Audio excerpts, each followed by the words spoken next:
Hello students, welcome to मकान classes. Students, number system की series को आगे कंटिन्यू करते हैं। बेटा, हम इससे पहले एग्जांपल्स कर चुके हैं और कुछ पार्ट्स कर चुके हैं। एक्सरसाइज 1.2, 1.1 और 1.2 कर चुके हैं। आज हम स्टार्ट करने वाले हैं एक्सरसाइज 1.3।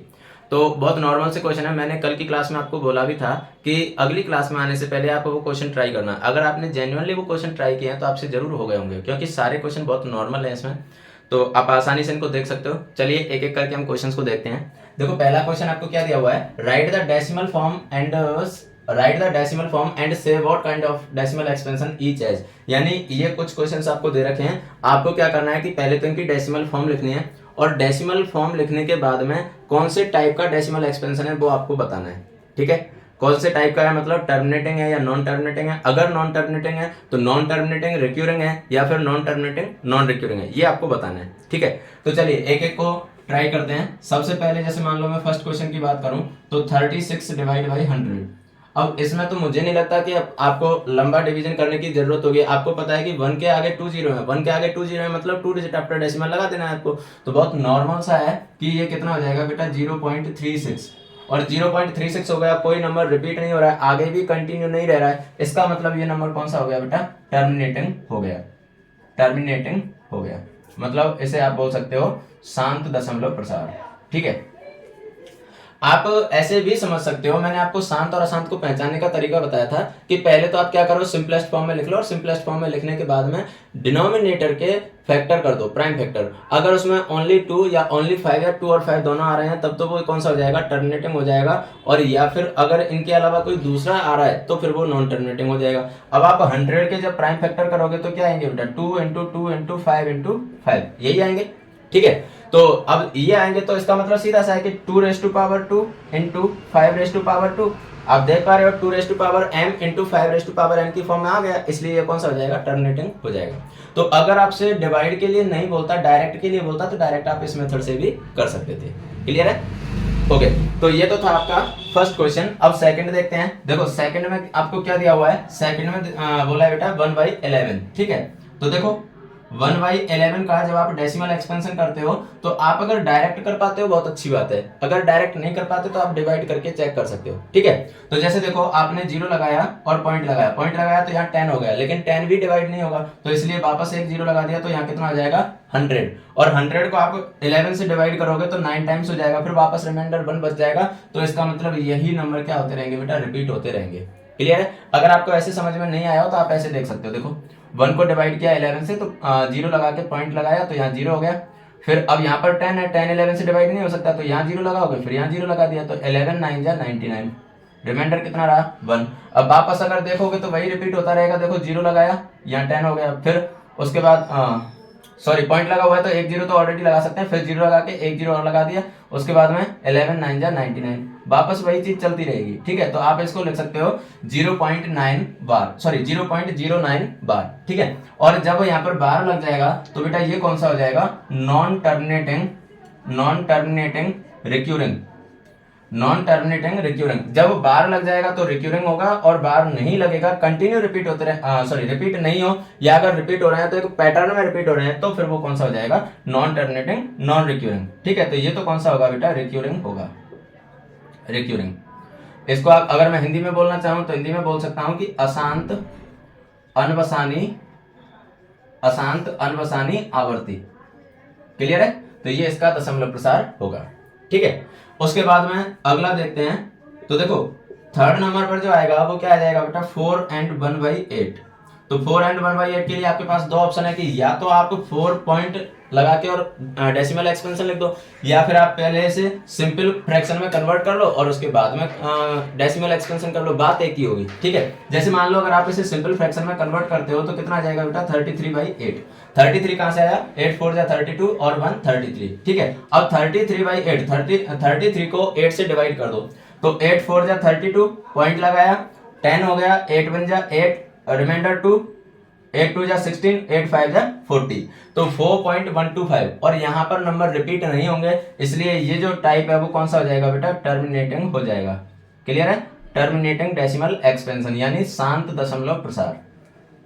ठीक है, आप वैसे भी देख पा रहे हो कि अपॉन में 8 है, तो 8 को आप क्या लिख सकते हो 2 इंटू 2 इंटू 2, तो मतलब यहाँ पर डिनोमिनेटर में ओनली 2 आ रहा है, इसलिए कौन सा होगा, ये टर्मिनेटिंग होगा। क्लियर है? तो आई होप के तीनों क्वेश्चन आपके क्लियर हो चुके होंगे। चलिए फोर्थ क्वेश्चन हम देखते हैं। देखो फोर्थ में आपको क्या बोला है, फोर्थ में बोला है बेटा 3/13। तो 3/13 में देखो फोर्थ क्वेश्चन देखें 3/13, तो 3/13 जब आप इसे डिवाइड करोगे तो देखो पॉइंट लगाया तो ये 30 हो गया, ठीक है। उसके बाद में 13 2 जा 26, रिमाइंडर कितना रहा 4, ठीक है। उसके बाद में 40 हो गया तो 13 3 जा 39, रिमाइंडर 1।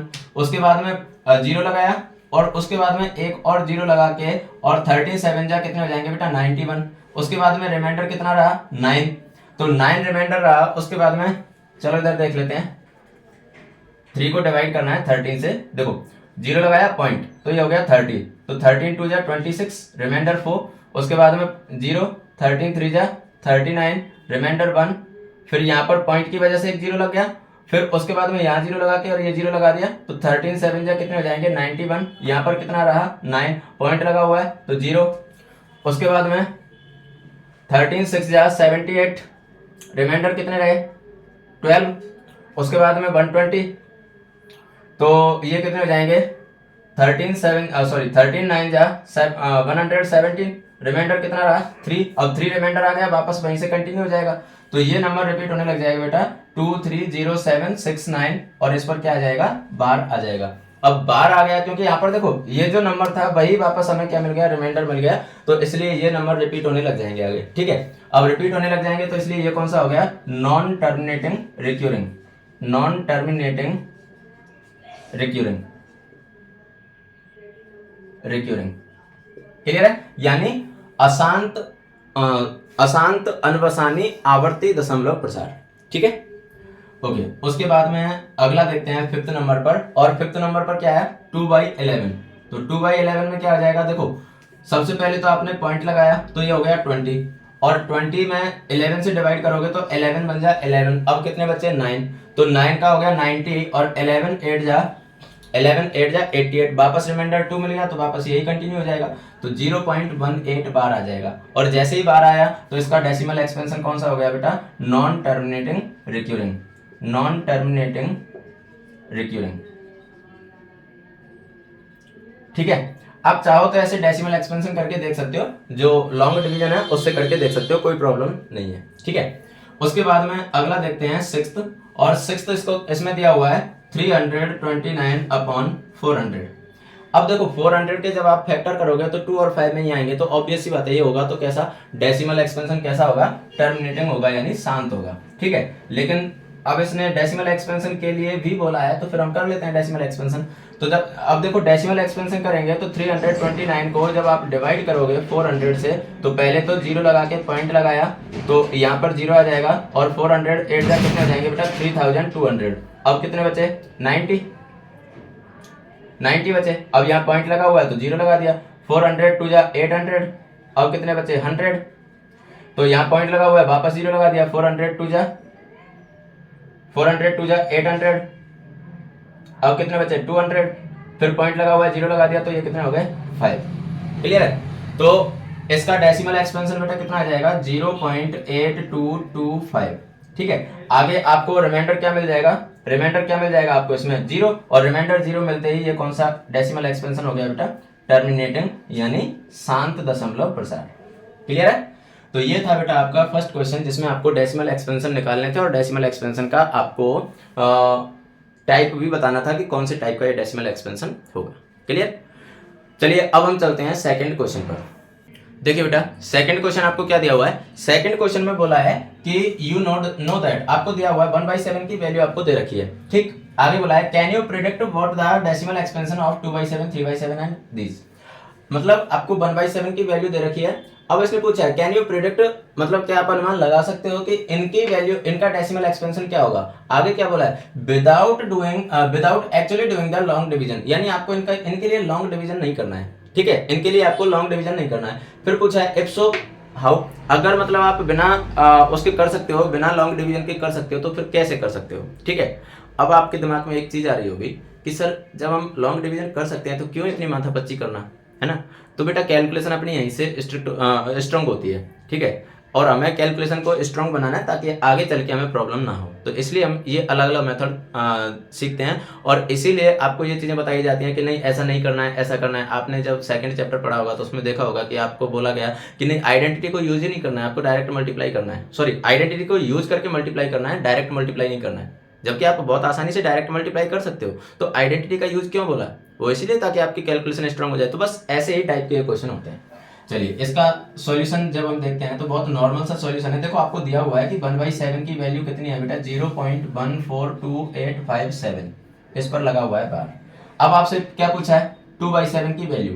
तो क्या मैं 2/7 को ऐसे लिख सकता हूँ, 2 इंटू 1/7 लिख सकता हूँ, क्योंकि 2 1 2 और अपॉन में 7 लिख सकता हूँ। तो बस अब अगर मैं ऐसे लिख सकता हूँ तो इसको मैं लिख सकता हूँ फिर 2 इंटू 1/7 की ये वाली वैल्यू रखो 0.14287 और इस पर बार। अब इसका मल्टीप्लाई कर दो। तो जब आप इसका मल्टीप्लाई कर दोगे तो देखो 7 2 जा 14 कैरी 1, 5 2 जा 10 कैरी 1, 8 2 जा 16 17 कैरी 1 और 2 2 जा 4 5 और ये 2 8। तो 0.285714 बार, ठीक है। ये आ गया आगे किसकी वैल्यू, 2/7 की। उसके बाद में आपको वैल्यू निकालनी है 3/7 की। तो 3/7 के लिए क्या हो जाएगा, 3 इंटू 1/7। तो ये हो गया बेटा 3 इंटू 0.14287 बार। मल्टीप्लाई कर दो तो देखो 7 3 जा 21 कैरी 2, 5 3 जा 15 और 2 17, 7 3 जा 21 कैरी 2, 5 3 जा 15 17, 17 कैरी 1, 8 3 जा 24 और 1 25 कैरी 2 और ये 8 14 3 जा 42। तो 0.42857 ठीक है। उसके बाद में 4/7, तो 4/7 के लिए आ जाएगा बेटा 4 इंटू 1/7। तो 4 इंटू 0.142857 और इस पर बार। तो ये आ गया। मल्टीप्लाई करोगे तो देखो 7 4 जा 28 कैरी 2, 5 4 जा 20 और 2 22 कैरी 2, 8 4 जा 32 और 2 34 कैरी 3, 4 2 जा 8 11 कैरी 1 और 57। तो 0.571428 बार, ठीक है। उसके बाद में 5/7 की वैल्यू निकालोगे तो देखो 5/7 के लिए हो जाएगा 5 इंटू 1/7।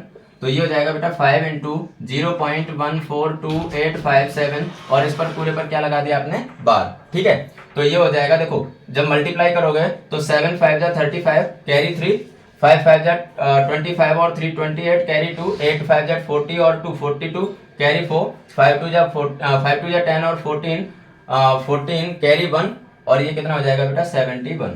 तो 0.714285, ठीक है। उसके बाद में लास्ट अपन को निकालनी है वैल्यू किसकी, 6/7 की। तो मैं इधर निकाल देता हूँ। तो देखो 6/7 के लिए आप लिख सकते हो बेटा 6 इंटू 1/7 और 6 इंटू 1/7 के लिए 1/7 की वैल्यू रखो। तो 1/7 की वैल्यू कितनी है 0.14287 बार, ठीक है। मल्टीप्लाई कर दो। तो जब आप मल्टीप्लाई करोगे तो ये हो जाएगा 6 7 जा 42 कैरी 4, 6 5 जा 30 और 4 34 कैरी 3, 6 8 जा 48 और 3 51 कैरी 5, 6 2 जा और ये 7 कैरी 1 और ये हो जाएगा 85। तो 0.857142 बार, ये वैल्यू किसकी आ गई बेटा 6/7 की। तो ये सारी की सारी वैल्यू हम निकाल चुके हैं, क्लियर है। तो ये सारी वैल्यू निकाल चुके हैं, इसलिए ये क्या हो जाएंगे, इसके आंसर हो जाएंगे। और हमने यहाँ पर लॉन्ग डिवीजन किया भी नहीं है तो हम डायरेक्ट निकाल सकते हैं, क्लियर है। तो ये था आपका क्वेश्चन नंबर 2। अब हम चलते हैं क्वेश्चन नंबर 3 पर। देखो बेटा थर्ड क्वेश्चन आपको क्या दिया हुआ है, और थर्ड क्वेश्चन में बोला है express the following in the form p by q where p and q are integers and q not equals to 0। ये आपको 3 क्वेश्चन दे रखे हैं और ये तीनों क्वेश्चन सेम ऐसे ही हैं जैसे हमने कल की क्लास में एग्जांपल्स किए थे, p by q फॉर्म में रिप्रेजेंट करना। तो उसका तरीका आपको पता है, जो नंबर आपको गिवन है उसे हम क्या मान लेते हैं, x मान लेते हैं, ठीक है। तो जब हम इसका सॉल्यूशन करेंगे तो उसके लिए देखो फर्स्ट क्वेश्चन की अगर मैं बात करूं तो हम मान सकते हैं let's x equals to 0.6666 and so on. ये हमने मान लिया, ठीक है। इसको हमने दे दिया इक्वेशन नंबर 1। देखो बेटा अगर आपने कल वाली क्लास नहीं देखी है या पहले की क्लास नहीं देखी है तो ये चीजें आपकी समझ में फिर नहीं आ पाएंगी। तो इसलिए बेटर होगा कि आप पहले वाली क्लास देख लें, तो फिर ये आपको बहुत अच्छे से समझ में आ जाएंगी, ठीक है। तो ये हमने x मान लिया। उसके बाद में अब देखो यहाँ पर नंबर एक ही रिपीट हो रहा है और एक ही नंबर रिपीट हो रहा है तो हम मल्टीप्लाई किससे करते हैं, 10 से। तो इसलिए ये हो जाएगा मल्टीप्लाई बाई 10, ठीक है, मल्टीप्लाई बाई 10। और 10 से जब आप मल्टीप्लाई करोगे तो बेटा ये हो जाएगा, देखो 10x इक्वल्स टू, ये जो डेसिमल है वो 1 डिजिट आफ्टर शिफ्ट हो जाएगा 10 से मल्टीप्लाई करने पर, तो ये हो जाएगा 6.6666 एंड सो ऑन। और ये हो गया इक्वेशन नंबर 2। और उसके बाद में आपको पता है कि इक्वेशन 2 में से क्या करते हैं, 1 को माइनस कर देते हैं, ठीक है। तो ये हो जाएगा, देखो इक्वेशन 2 माइनस इक्वेशन 1। तो इक्वेशन 2 में से जैसे ही आप इक्वेशन 1 को माइनस करोगे तो बेटा ये हो जाएगा, देखो 10x माइनस x, LHS में से LHS माइनस करेंगे और RHS में से RHS माइनस करेंगे, तो 6.6666 and so on minus 0.6666 and so on, ठीक है। अब पॉइंट के बाद वाले तो सारे 6 माइनस हो गए, तो ये तो हो गए 0, तो 10x माइनस x, यहां से तो कितना बचेगा बेटा 9x, और यहां से कितना बचेगा 6, ठीक है। अगर आपको ऐसे समझ में नहीं आया तो ऐसे देख सकते हो कि 6.666 एंड सो ऑन ये था, इसमें से 0.666 एंड सो ऑन ये आ गया, तो देखो 6 minus 6 0, 6 minus 6 0, 6 minus 6 0, 6 minus 6 0, 0.6 minus 0 6, तो इसलिए यहां से क्या आ जाएगा बेटा 6 आ जाएगा, ठीक है। तो यहां से देखो x इक्वल्स टू कितना आ गया 6/9, और 6/9 का मतलब 3 से जब आप इसे कैंसिल आउट करोगे तो क्या आ जाएगा बेटा 2/3, तो यानी 0.6 बार जो आपको दिया हुआ था, इसको अगर आप p/q फॉर्म में लिखोगे तो बेटा ये p/q फॉर्म में कितना आ जाएगा 2/3 आ जाएगा। अच्छा, अगर आपको मान लो अपना आंसर चेक करने की जरूरत हो कि हमने जो किया है वो सही है या गलत है, तो कैसे चेक करते हो, आप इसका डेसिमल एक्सपेंशन निकालो, यही आ जाएगा, क्लियर है। तो ऐसे करके आप आंसर चेक कर सकते हो, लेकिन उतने की हमें जरूरत नहीं होती है, ठीक है। चलिए, तो ये तो था इसका फर्स्ट क्वेश्चन। अब देखते हैं सेकंड वाला। तो सेकंड में आपको क्या गिवन है, सेकंड में गिवन है 0.47 बार, लेकिन बेटा इसमें ध्यान रखने वाली बात ये है, बहुत सारे स्टूडेंट गलती कर देते हैं, वो 4-7 दोनों पर बार मान लेते हैं, जबकि इसमें जो दिया हुआ है वो दिया हुआ है बेटा 4-7 बार, यानी बार केवल 7 पर है, 4 पर नहीं है, ठीक है। मतलब ये क्वेश्चन कुछ हद तक ऐसे हो जाएगा कि देखो हम मान लेते हैं let's x equals to 0.47777 and so on, ये है इसका मतलब बार केवल 7 पर लगाया तो रिपीट केवल 7 होगा, 4 नहीं होगा, ठीक है। इसको हमने मान लिया इक्वेशन नंबर 1। उसके बाद में अब एक ही नंबर पर बार है तो मल्टीप्लाई ऑब्वियस सी बात है किससे करेंगे 10 से, तो यहां पर हम लिख सकते हैं मल्टीप्लाई बाई 10, मल्टीप्लाई बाई 10, और जैसे ही आप 10 से मल्टीप्लाई करोगे तो ये हो जाएगा बेटा 10x इक्वल्स टू, अब ये यहां शिफ्ट हो जाएगा तो ये हो जाएगा 4.7777 एंड सो ऑन, ठीक है। और ये हो गया इक्वेशन नंबर 2। अब इक्वेशन 2 में से 1 को माइनस करो, तो इक्वेशन 2 माइनस इक्वेशन 1, तो 2 माइनस 1 करेंगे तो 10x minus x, 10x minus x equals to 4.7777 and so on minus 0.4777 and so on. अब जब इसको आप माइनस करोगे तो देखो 10x माइनस x, ये तो कितना हो गया 9x हो गया। अब यहां पर देखो ये बाकी सारे 7 7 7 7 ये तो कैंसिल आउट हो जाएंगे, 7 माइनस 4 करोगे तो कितना बचेगा 3 बचेगा, तो मतलब कितना आ जाएगा बेटा यहाँ पर 4.3, तो x इक्वल्स टू आ जाएगा 4.3/9, और पॉइंट हटाओगे तो नीचे 0 आ जाएगा, यानी 43/90 इसका आंसर होगा। अगर ये चीज आपकी समझ में नहीं आई हो यहाँ से ये वाला स्टेप, तो आप ऐसे देख सकते हो, देखो 4.7777 एंड सो ऑन, इसमें से आपको माइनस करना था 0.4777 एंड सो ऑन, तो देखो ये सारे 7 7 तो कैंसिल आउट हो गए, तो 7 माइनस 4 कितना बचा 3, और 0.4 माइनस 0 कितना बचा 4, तो 4.3, क्लियर है। तो 43/90 इसका क्या आ गया बेटा आंसर आ चुका है, क्लियर है। कैंसिल आउट ये किसी से हो नहीं रहा है क्योंकि 43 प्राइम नंबर है, तो इसलिए 43/90 इसका आंसर होगा, क्लियर। उसके बाद में इसका लास्ट क्वेश्चन देखते हैं बेटा 0.001 बार। अब यहां पर आप देखोगे तो बार जो है वो तीनों नंबर पर लगा हुआ है, मतलब दोनों 0 और 1 इन तीनों पर बार लगा हुआ है, तो इसका मतलब सीधा सा है कि यहां पर हमें मल्टीप्लाई किससे करना पड़ेगा बेटा 1000 से मल्टीप्लाई करना पड़ेगा, क्लियर है।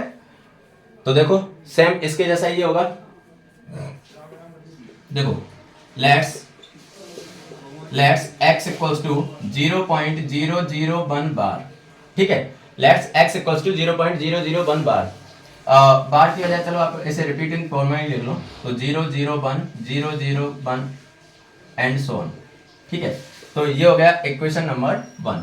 उसके बाद में मल्टीप्लाई बाई 1000, तो जब आप इसे 1000 से मल्टीप्लाई करोगे तो ये हो जाएगा बेटा 1000x इक्वल्स टू, अब 1000 से मल्टीप्लाई किया है तो ये 3 डिजिट आफ्टर शिफ्ट होगा, तो ये कितना हो जाएगा 0.001 एंड सो ऑन। तो अब ये जीरो का कोई इंपॉर्टेंस नहीं रहेगा, तो ये कितना हो जाएगा 1.001001 एंड सो ऑन।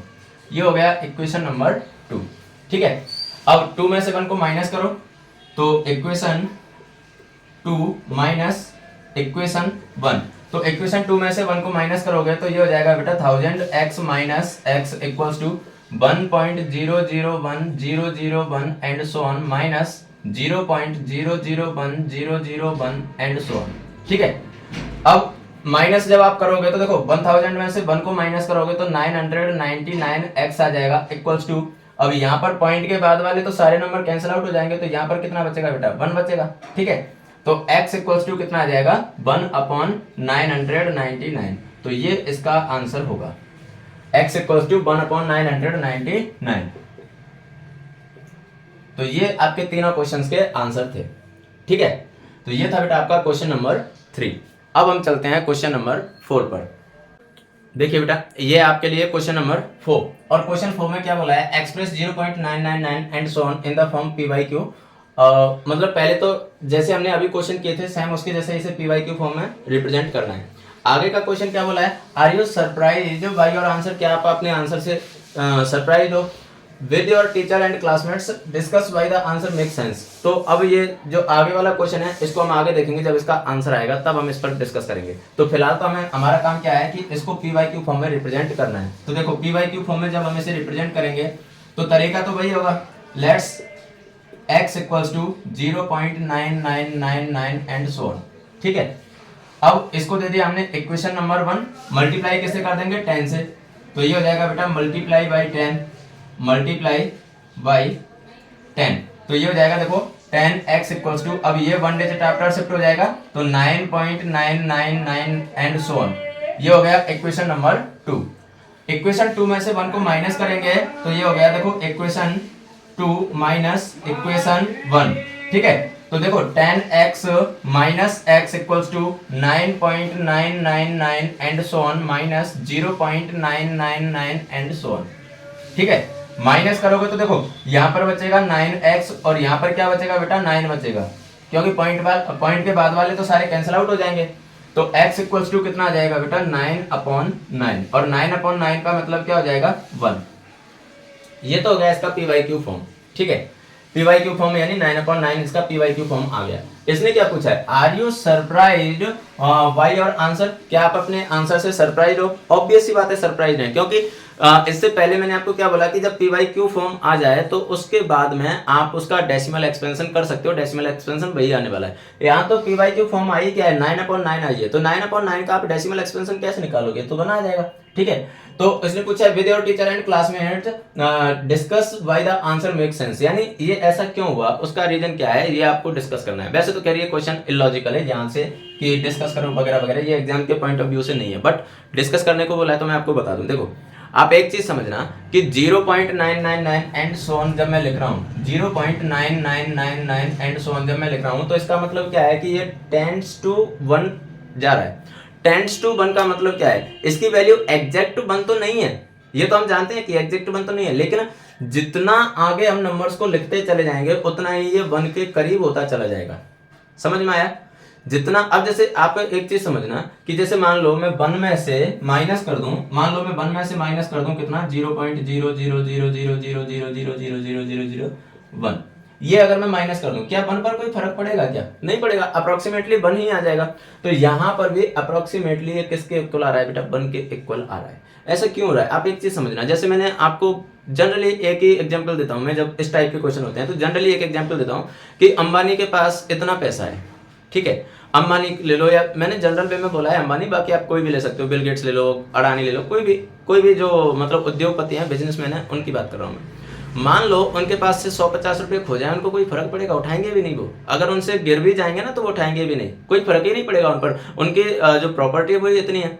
तो कहने का मतलब ये, और वही 150 रुपये अगर हमसे गिर जाए तो हम तो भाई ऐसे आसानी से तो नहीं छोड़ेंगे ना भाई, हम तो मिडिल क्लास लोग हैं, तो मतलब इतनी आसानी से हम उन्हें नहीं छोड़ेंगे, ऑब्वियस ही बातें गिर जाएंगे तो उठा लेंगे। तो कहने का मतलब ये है कि वहां पर उनकी प्रॉपर्टी इतनी ज्यादा है कि उसके सामने 150,000 2,000 रुपए ये हैं वो नेग्लिजिबल है, नगण्य है। ठीक है, मतलब उनकी कोई काउंटिंग नहीं है उनके सामने। जबकि अगर हम हमारी बात करें तो उसमें हमारे पास तो भाई 1,000 2,000 रुपए हैं, उनको हम नेग्लिजिबल तो नहीं बोल सकते, जितनी अपनी प्रॉपर्टी होती है उसमें नेग्लिजिबल तो नहीं बोल सकते उसको। क्लियर है? तो इसका मतलब यही है कि इसके सामने मतलब अप्रोक्सीमेटली 1 और ये 0.9999 एंड सो ऑन, ये अप्रोक्सीमेटली दोनों कैसे हैं बेटा, इक्वल है। ये है इसका मतलब। क्लियर है? चलिए, तो आई होप कि क्वेश्चन नंबर 4 आपका क्लियर हो चुका होगा। तो अब हम चलते हैं क्वेश्चन नंबर 5 पर। देखो बेटा, फिफ्थ क्वेश्चन आपको दिया हुआ है और फिफ्थ क्वेश्चन में क्या बोला है, देखो फिफ्थ में बोला है कि what can be the maximum number of digits be in the repeating block of digit in the decimal expansion of 1/17।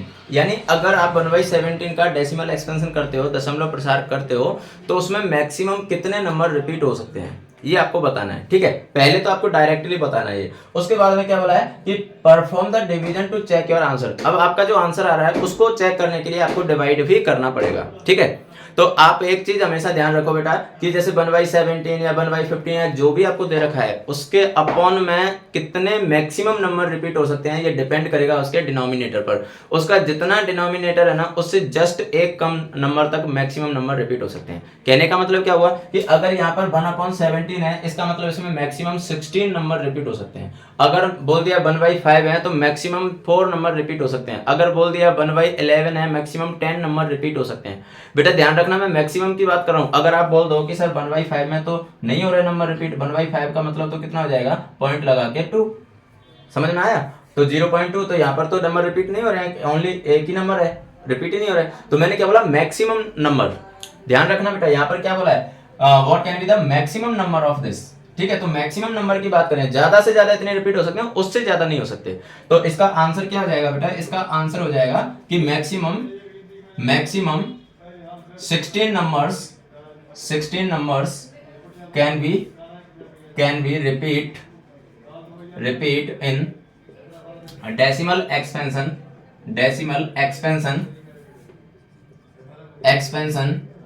of 1/17। ठीक है, 1/17 में मैक्सिमम 16 नंबर रिपीट हो सकते हैं। अब आगे इसने क्या बोला है कि perform the division to check your answer. आपका आंसर चेक करने के लिए आपको इसमें डिवीजन को भी परफॉर्म करना पड़ेगा, मतलब लॉन्ग डिवीजन करके दिखाना पड़ेगा। ठीक है, तो चलिए इस डिवीजन को करते हैं। तो इसको तो मैं इरेज कर देता हूँ, आंसर मैंने आपको बता दिया, तो अब इसको तो इरेज कर देते हैं और अब आंसर चेक करते हैं। 1/17 का डेसिमल एक्सपेंशन हम करेंगे तो देखो 1 को आपको डिवाइड करना है किससे, 17 से। तो पहले तो यहाँ पर आप 0 लगा के पॉइंट लगाओगे और यहाँ लगा दिया 0, तो ये 10 हो गया। लेकिन अभी भी ये डिवाइड नहीं हो सकता, तो वापस ये 0 लगाओ यहाँ पर और यहाँ 0 लगा दो। ठीक है, तो 17 5 जा कितने हो गए बेटा, 85, और रिमाइंडर कितना रहा, 15। ठीक है, पॉइंट लगा हुआ है तो 0 लगा सकते हैं। उसके बाद में कितना हो गया, 17 5 जा 85, 17 6 जा 102, 17 8 जा 119 और सॉरी 17 7 जा 119 और 17 8 जा 136। ठीक है, उसके बाद में कितने बचे, 14, पॉइंट लगा हुआ है, 0 लगा सकते हैं, तो 17 8 जा 136। उसके बाद में कितने बचे यहाँ पर 4, तो 0, 17 2 जा 34, रिमाइंडर कितने बचे 6, तो 0, 17 3 जा 51। ठीक है, मैं इधर लिख देता हूँ, 60 माइनस 51 कितने बचे, 9, तो पॉइंट लगा हुआ है तो 0, 17 5 जा 85, रिमाइंडर 5, उसके बाद में 50, 17 2 जा 34, रिमाइंडर 16, पॉइंट लगाया 0, तो 17 9 जा कितने हो जाएंगे, 153, तो रिमाइंडर कितने बचे 7, फिर 0, और उसके बाद में 17 4 जा 68, रिमाइंडर कितने रहे 2, 0, 17 1 जा 17, अब रिमाइंडर कितने रहे 3, इधर लिख देता हूं मैं 3, तो ये हो गया 0। उसके बाद में 17 1 जा 17, अब रिमाइंडर कितने रहे 13, उसके बाद में 0, तो 17 7 जा कितने हो गए, 17 7 जा 119, अब रिमाइंडर कितना रहा 11, फिर उसके बाद में 0, 17 6 जा 102, उसके बाद में रिमाइंडर कितना रहा 8, तो 0, 17 4 जा 68, रिमाइंडर कितने रहे 12, उसके बाद में ये हो गया 120, ठीक है। तो 17 7 जा कितने हो गए बेटा 119, और अब रिमाइंडर कितना आ गया 1। रिमाइंडर जैसे ही बनाया तो वापस ये यहाँ से रिपीट होने लग जाएगा। अब आप ये नंबर काउंट करो कितने बार रिपीट हुआ है। ठीक है, यहाँ से ये नंबर रिपीट होंगे तो देखो 1 2 3 4 5 6 7 8 9 10 11 12 13 14 15 16। मैंने यही बोला था कि अगर 1/16 है तो सॉरी 1/17 है तो मैक्सिमम 16 नंबर रिपीट हो सकते हैं। आप देख पा रहे हो कि 16 नंबर रिपीट होंगे। तो अगर आप 1/17 का डेसिमल एक्सपेंशन लिखना चाहो तो 1/17 का डेसिमल एक्सपेंशन आ जाएगा बेटा 0.058823388235294117647 और इस पर क्या आ जाएगा बेटा बार आ जाएगा। ये नंबर रिपीट हो सकते हैं। क्लियर है। तो नो डाउट यहाँ पर काफी लंबा डिवीजन आपको करना पड़ा, लेकिन क्वेश्चन बहुत नॉर्मल था। 1/17 का डेसिमल एक्सपेंशन बताना था और उसमें मैक्सिमम कितने नंबर रिपीट हो सकते हैं वो बताना था। ठीक है, तो आई होप कि ये क्वेश्चन आपका क्लियर हो चुका होगा। अब हम चलते हैं क्वेश्चन नंबर 6 पर। देखो बेटा क्वेश्चन नंबर 6 आपको दिया हुआ है। अब क्वेश्चन 6 को देख के आपको लग रहा होगा कि इतना बड़ा क्वेश्चन है, कैसे होगा, क्या होगा। जितना बड़ा क्वेश्चन है उतना ही छोटा इसका आंसर है बेटा। देखो ये क्वेश्चन आप पहले भी कर चुके हो। देखो इसमें क्या बोला है, look at several examples of rational number in the form p by q। आपको कुछ ऐसे एग्जांपल्स लेने हैं जैसे आप p by q की फॉर्म में आपको लिखना है। ठीक है, आगे क्या बोला है, where p and q are integers with no common factor other than 1 and having terminating decimal representation. मतलब आपको जो एग्जांपल लेना है वो ऐसे लेना है कि एक तो उनमें कोई कॉमन फैक्टर नहीं होना चाहिए 1 के अलावा, पहली बात। दूसरी बात क्या है कि उनका जो डेसिमल एक्सपेंशन है वो क्या होना चाहिए, टर्मिनेटिंग होना चाहिए। ठीक है, आगे क्या पूछा है कि can you guess what property Q must satisfy. अब ये तो मैं आपको ऑलरेडी बता चुका हूं। जब मैंने डेसिमल एक्सपेंशन आपको बताया था तो मैंने आपको बताया था कि अगर कोई डेसिमल एक्सपेंशन टर्मिनेटिंग है तो वो कब होता है, बिना डिवीजन किए हुए हम कैसे चेक करते हैं, और नॉन टर्मिनेटिंग होता है तब क्या होता है, मतलब कब हम पता लगाते हैं कि टर्मिनेटिंग होगा कब नॉन टर्मिनेटिंग होगा। तो उसके लिए मैंने आपको बताया हुआ है। तो पहले तो आप क्या करोगे, कुछ एग्जांपल्स लिख लोगे। ठीक है, तो आप इसके जब एग्जांपल्स लिखोगे, एग्जांपल्स तो ऑब्वियस सी बात है कि आप मन से कुछ भी लिख सकते हो। जैसे मान लो मैंने लिख दिया 73/50, जैसे एक मैंने लिख दिया मान लो 33/25, मान लो एक मैंने लिख दिया जैसे 57/8। ये मैंने कुछ एग्जांपल्स लिख दिए और आपको पता है ये सारे के सारे एग्जांपल कैसे हैं, टर्मिनेटिंग हैं। ठीक है, अब इसने पूछा है कि देखो सारी कंडीशन सेटिस्फाई हो रही है, p by q फॉर्म में तीनों हैं। उसके बाद में क्या बोला है, q नॉट इक्वल्स टू 0, किसी में भी q 0 नहीं है, p एंड q इंटीजर, सारे के सारे इंटीजर हैं विद नो कॉमन फैक्टर। आपको पता है 73 और 50 में कोई भी कॉमन फैक्टर नहीं है, 33/25 इसमें भी कोई कॉमन फैक्टर नहीं है, 57/8 इसमें भी कोई कॉमन फैक्टर नहीं है। आगे बोला है other than 1 and having terminating decimal representation, सभी का टर्मिनेटिंग डेसिमल रिप्रेजेंटेशन है। ठीक है, आगे क्या बोला है, can you guess what property Q must satisfy. तो इसने पूछा है कि क्यू की कौन सी ऐसी प्रॉपर्टी है जो इसे सेटिस्फाई करेगी। तो ऑब्वियस सी बात है, आपको पता है कि देखो Q must satisfy the property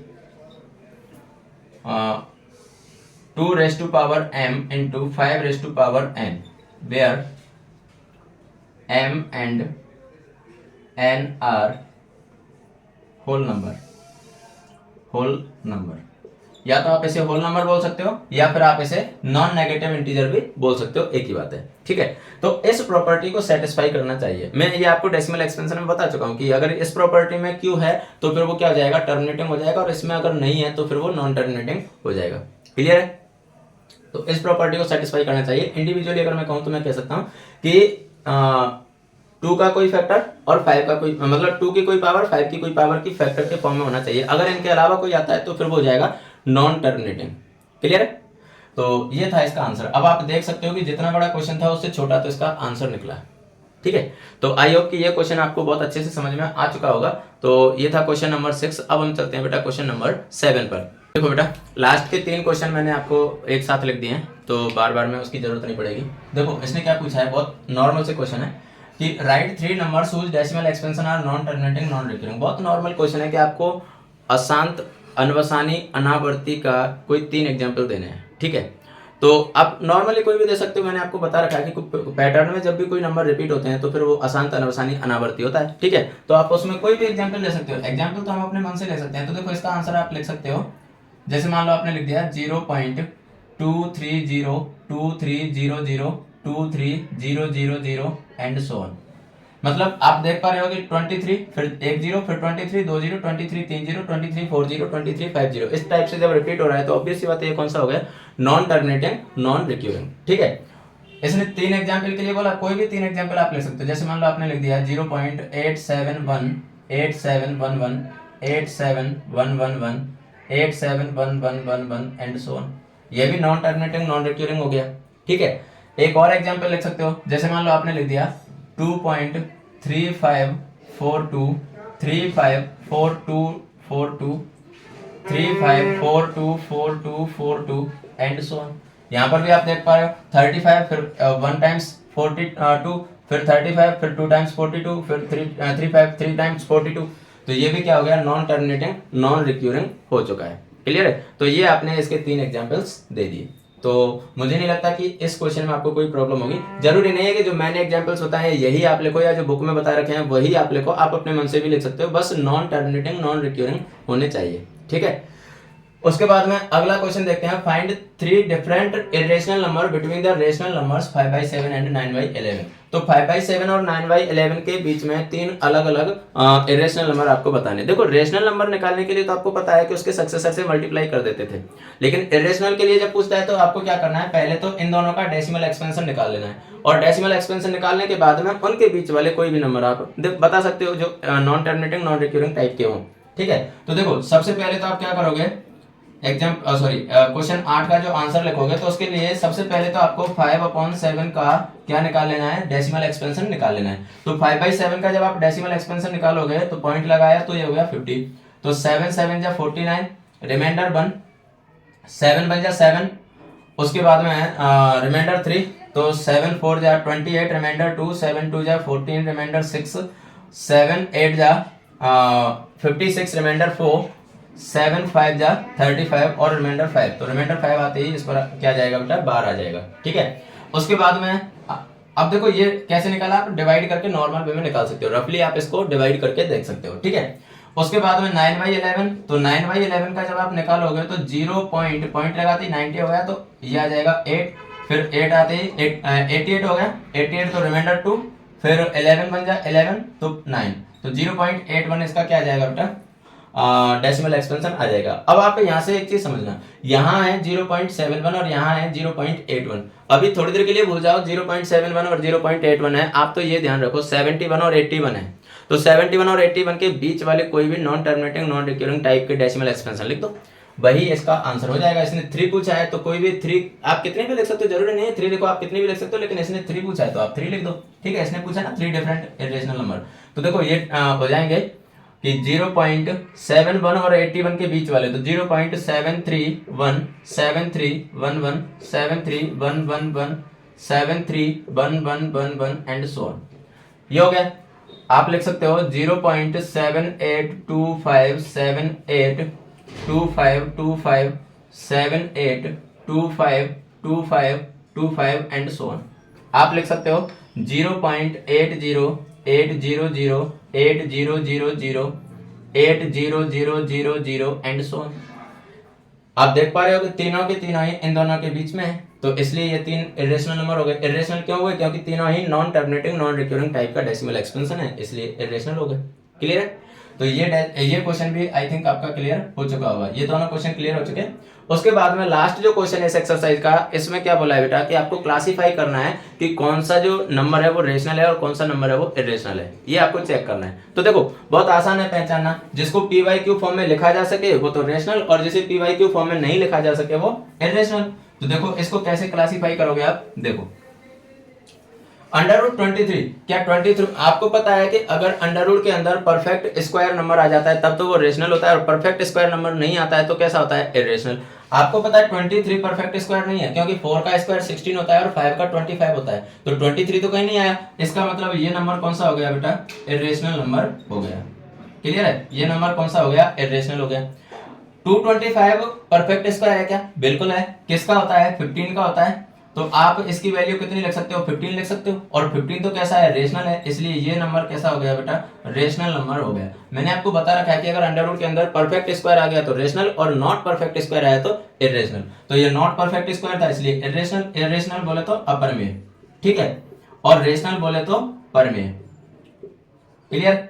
उसके बाद में इसको देखो 0.3796। अब उसके बाद में आप एक चीज समझो, अगर बाद में एंड सोन लगा हुआ है, डॉटेड लगा हुआ है, तब तो वो हो जाता है कौन सा? Non terminating. लेकिन ये तो कैसा है? एंड सोन तो नहीं है। एंड सोन नहीं है मतलब कौन सा है? नॉन सॉरी, ये कौन सा है? टर्मिनेटिंग है। और टर्मिनेटिंग हमेशा कैसा होता है बेटा? रेशनल नंबर होता है। क्लियर है? मतलब ये कैसा होगा? परिमेय संख्या होगी। क्लियर? अगर मैं इसकी बात करूं तो देखो यहां पर आपको अगर ध्यान से देखोगे तो 478 478 478, मतलब इसको मैं लिख सकता हूं 7.478 बार, ऐसे लिख सकता हूं। और जैसे ही बार लगता है ये कौन सा हो जाता है? Non terminating recurring. और non terminating recurring decimal expansion का टाइप जो होता है वो कौन सा होता है बेटा? रेशनल नंबर होता है। ठीक है, कौन सा टाइप होता है? रेशनल नंबर होता है। मतलब ये संख्या कौन सी होगी? परिमेय संख्या होगी। क्लियर है? यहां पर आप देखोगे तो 1.10 100 1000 1000 100000 एंड सोन, मतलब यहाँ पर नंबर 1 और 0 रिपीट हो रहे हैं, लेकिन एक पैटर्न में रिपीट हो रहे हैं। और पैटर्न में रिपीट हो रहे हैं, इसका मतलब क्या हो जाएगा कि ये कौन सा होगा? Non terminating, non recurring. और नॉन रिक्यूरिंग होते ही ये कौन सा हो गया बेटा? इर्रेशनल नंबर हो जाएगा। ठीक है, इर्रेशनल यानी अपरिमेय संख्या हो जाएगी। क्लियर है? अगर नंबर रिपीट हो रहे हैं, नंबर या नंबर का कोई जो ग्रुप है वो रिपीट हो रहा है, डायरेक्टली रिपीट हो रहा है, तब तो हो जाता है वो परिमेय। लेकिन एक पैटर्न में यानी एक छोड़ के या फिर दो छोड़ के इस टाइप से अगर रिपीट हो रहे हैं तो फिर वो क्या होता है बेटा? अपरिमेय संख्या हो जाती है। तो ये थी बेटा आपकी कंप्लीट एक्सरसाइज 1.3।